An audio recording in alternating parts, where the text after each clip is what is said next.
Hello, friends. Welcome back to Bay Area Housewife of True Crime. We are at part 2 of the Anthonette Cayedito case.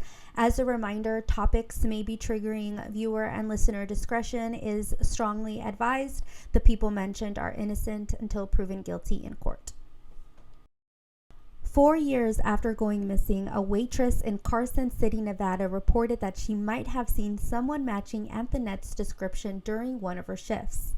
This particular table had a girl that kept dropping her utensils, and when the waitress would go and pick it up, the girl would squeeze her hand. The waitress described the grown man and woman and the girl matching Anthonette's description as being, quote, unkept, unquote. And when the trio left, the waitress found a handwritten note on the table asking for help and to call the police.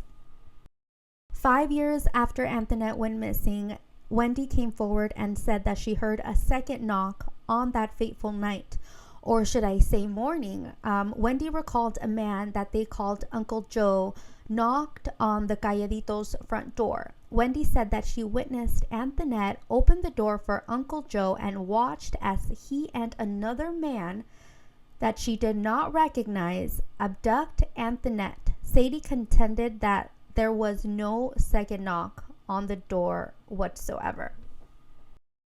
Penny's sister was married to a man named Joe. He was looked into, and police never named him as a suspect or person of interest in the case.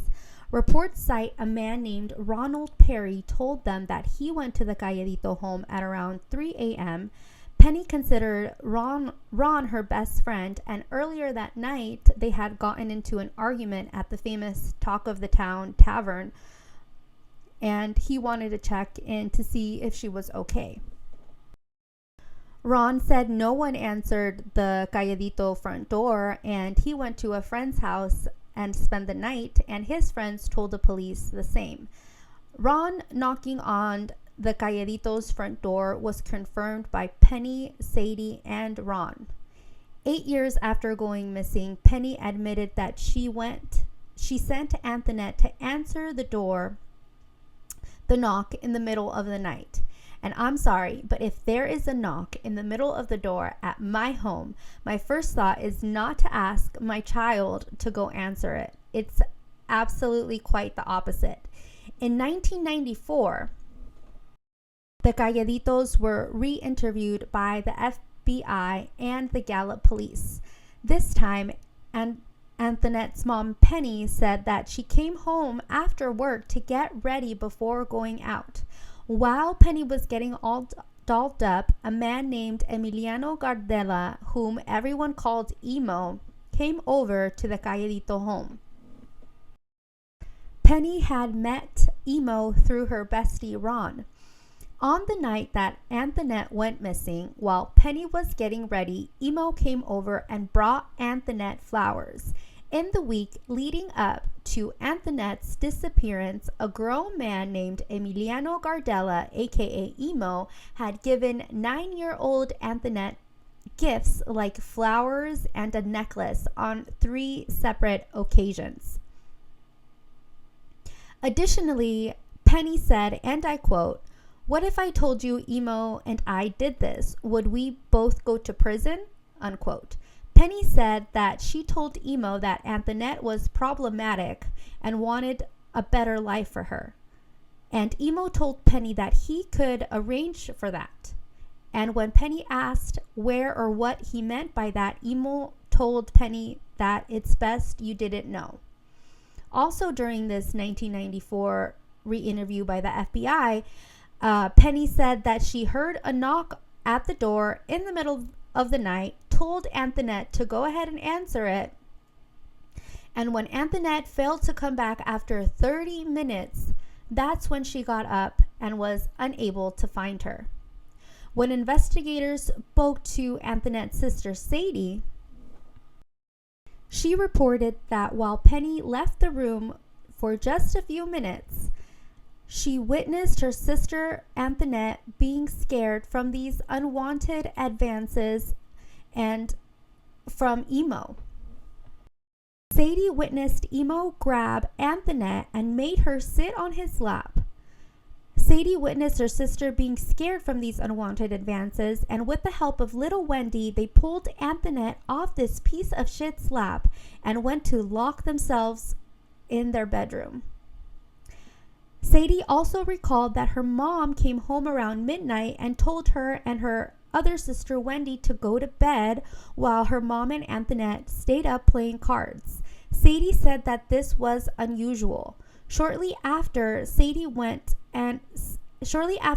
and Wendy went to bed, a man knocked on the Cayedito's front door. Penny told him to ignore it and that he would go away. Sadie paints a picture of a chaotic childhood with her party-loving mom having people over all the time. Sadie describes Anthonette as the mother hen who would be the one making sure that the sisters were fed, clean, and taken care of.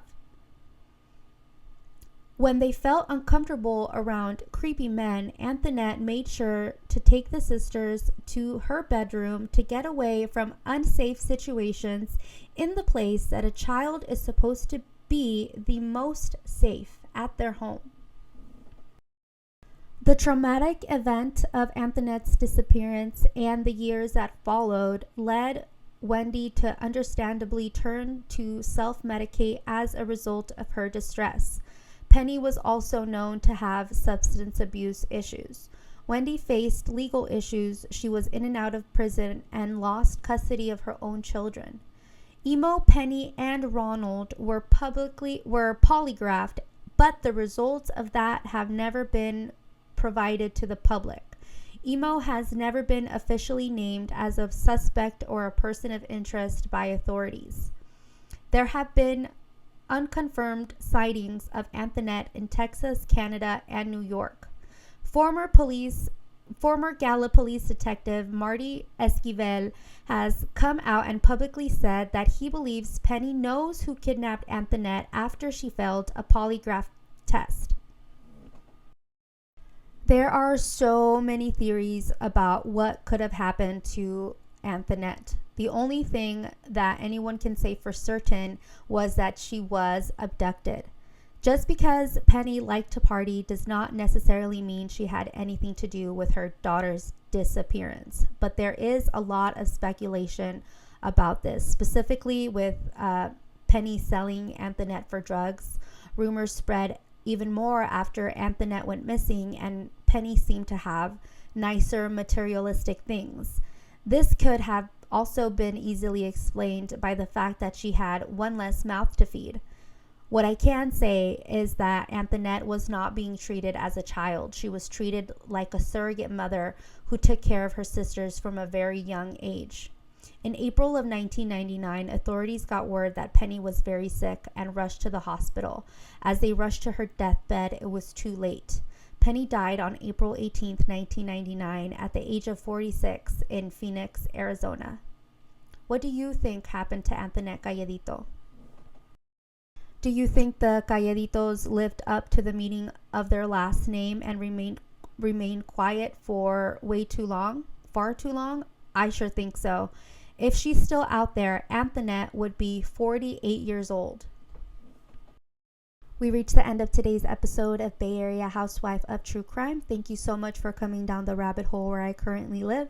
Stay tuned for the next episode. Make sure to follow me on socials by the same handle. You can find me on Spotify, Apple Podcasts, YouTube, and of course TikTok. If you like my content, do me a solid and rate my show. As always, I accept and respect your opinions. If you have any questions, hit me up at yayareahousewife@gmail.com. I'll see you chismosas y chismosos in the next. Adios.